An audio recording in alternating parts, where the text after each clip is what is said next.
এই পার্কটা দেখতে ভালোই সুন্দর। কুয়েতের ইগিলা এলাকায় আমেরিকান ইউনিভার্সিটির পাশেই পার্কটা অবস্থিত। কুয়েত প্রবাসীরা আসবেন এখানে ঘুরতে।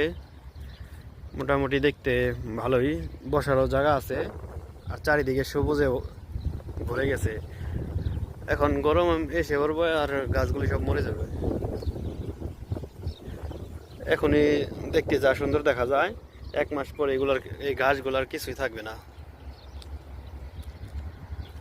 আমার ম্যাডাম আবার আমেরিকার ইউনিভার্সিটি এখানে পড়ে, আজকে সকালে ডিউটি পড়ছে, তাই এখানে আসলাম ঘুরতে।